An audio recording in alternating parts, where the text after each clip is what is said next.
જો પહોંચી ગયા દીવ. અહીંયા બસમાંથી સામાન ઉતારે છે બધો બપોરની રસોઈ બનાવવા માટેનો. તો સરસ મસ્ત મજાનું ગાર્ડન છે અને અહીંયા રસોઈ બનાવશે અને પછી અમે અહીંયા જમશું. પણ પહેલાં એ લોકોને સામાન ઉતારી દઈ પછી ચાલો જોઈએ આગળ કઈ રીતનો પ્લાન હોય છે. અત્યારે તો સામાન ઉતારે છે તો અમે અહીં ગાર્ડનમાં આવ્યા હતા અને ઈયાને જો ગલુડી રમાડે એને પકડે ને એવું બધું કરે છે. તો ચાલો મળીએ આગળ.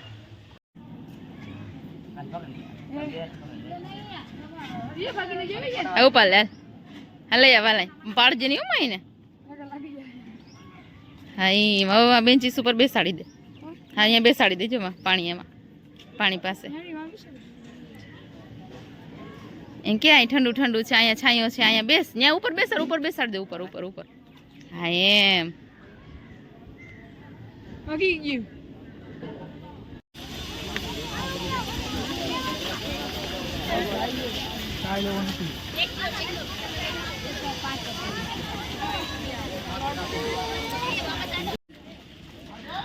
જો આ કિલ્લો છે ને હવે અમે જઈએ.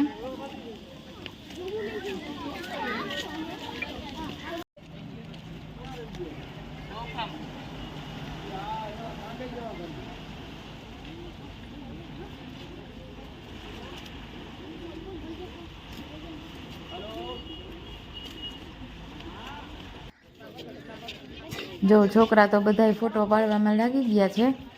આવી જગ્યાએ ફોટા ના પાડે તો શું કામનું. બધા એની રીતે ફોટા પાડે છે અને હું એ બધું શૂટિંગમાં લઉં છું.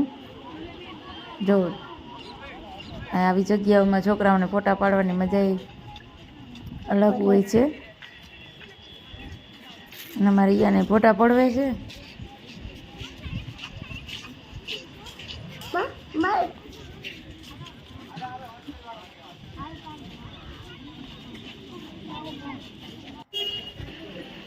જો અહીંયા લાઇટિંગનું બહુ કામ ચાલે છે અત્યારે ચાલુ છે એટલે રાતે કિલો કંઈક અલગ જ દેખાશે. જો ઓલું બધું વ્હાઇટ કલરનું જે દેખાય છે ને એ બધું લાઇટિંગનું છે.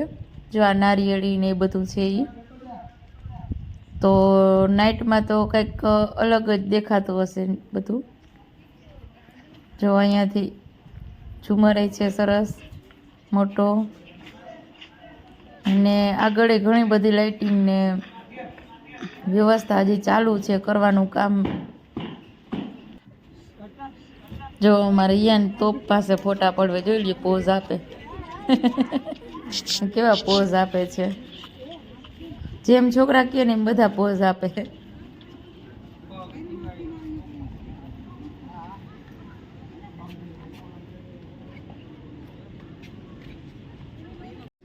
જો આ દીવનો કિલ્લો અંગ્રેજોના વખતનો અને આ જે સામે દેખાય છે ને અંગ્રેજોના જમાનાની જેલ પાણી અંદર બનાવેલી છે. આ એનું લાઇટ હાઉસ અને આ લડવા માટેના તોપ જૂના જમાનાનું. અત્યારે બધું રિનોવેશનનું કામ ચાલુ છે. સારું એવું બનાવે છે. હજી શું કહ્યું અમારો પ્રવાસ મોજે મોજ. જોકે તું એ જાણીતો ને કારીગર જ છો પણ ઓલું કે ને સમય વયો ગયો એટલે ભૂલાઈ જાય. યાદ આવે બધું? હા પ્રવાસી યાદ આવે. હા ભાઈ છોકરા હાચવતા લઈ ગયા હતા ને આપણા છે ને એ જૂના છોકરા થોડાક વાયડા અને હાચવવાની મજા આવતી હતી. આ થોડાક વધારે સીધા પડે છે. સીધા ને પાછા આમ થોડુંક પાવર ના રહીએ. સારું હાલો આજે અમારો જૂનો કારીગર ભાઈ ભેગો છે. જો અમારે જૂનું તાજું થયું બધું.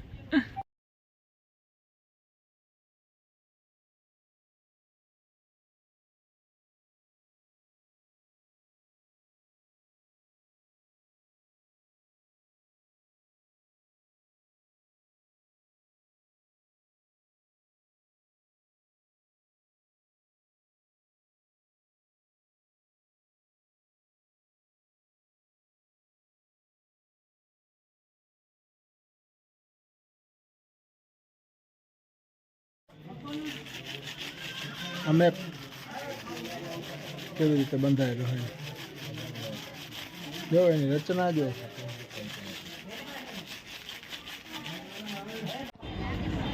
જો આ બજાર અને હવે અમે જઈએ છીએ નાગવા બીચ ઉપર. આવી ગયા નાગવા બીચ.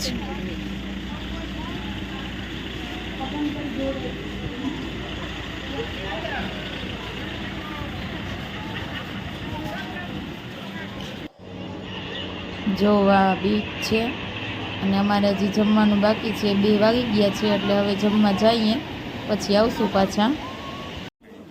વટાણા બટેટાનું શાક, પૂરી, દાળ, ભાત ને આરિયા ભૂંગળા, કાચું અને છાશ. તો આવી જાઓ બધા જમવા. થઈ ગયું છે અમારે જમવાનું ચાલુ. રખડા એટલે ભૂખાઈ બહુ લાગી છે બધાને. અને પાછું આવું સરસ જમવાનું મળી જાય એટલે શું વાત થાય એની. સારું જમાય ને, થોડાક થાક્યા. જો જમીને બધા રમવાની મોજ કરે.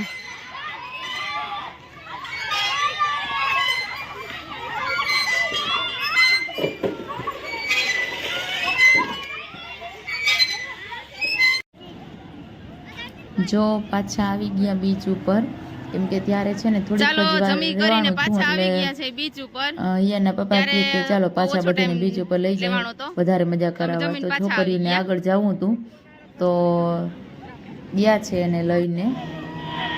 આર્યા જો બધા ફોટા પાડે ને બધાને મજા કરાવે છે. અને જમવાઈ ગયું એટલે વાસણ ને બધું સામાન ને ભરે છે બસમાં.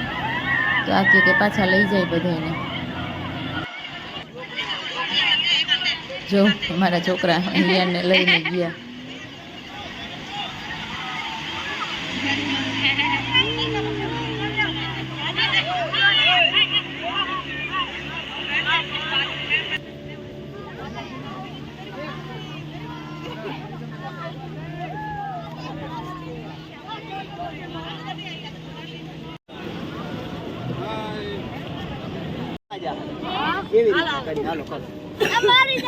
મને દેખાતું નથી.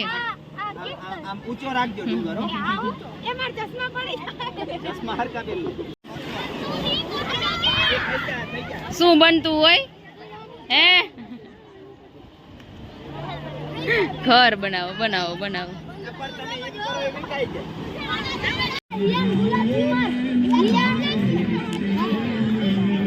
હજી હજી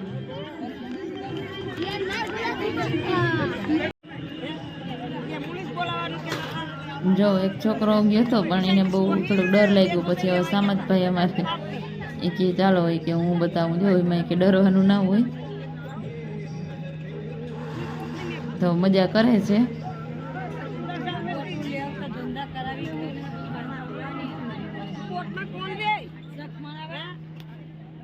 જો પહોંચી ગયા તુલસી શ્યામ. રૂમ રાખી લીધો છે અને બધા બાળકો આવે છે રૂમમાં સામાન લઈને. અને પછી હવે જમવાનું બનાવવાનું છે. કેમ પડી જઈ તો ચાલો મળીએ આગળ. જો શાક, રોટલી, ખીચડી, સંભારો બની ગયું છે અને આ બેસી ગયા છે બધાને પીરસવા માટે. જો અત્યારે જમી લીધું છે. જઈમન લીધું? હજી દારિયા ખાય છે. અહીંયા જમીને આવ્યો તો એ. જો અહીંયા રૂમ રાખ્યા છે, 8 રૂમ છે.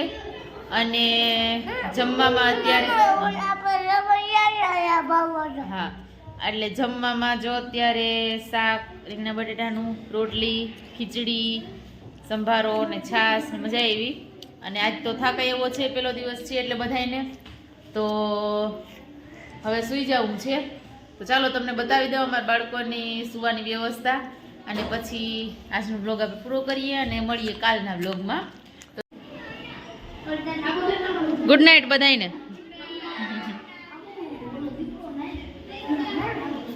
ચાલો ગુડ નાઇટ. મજા આવી ગઈ ને આજે?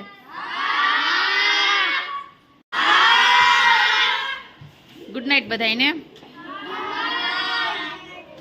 વહેલા ઉઠીને પછી ગરમ પાણીથી નાવાનું હો. ચાલો ત્યારે.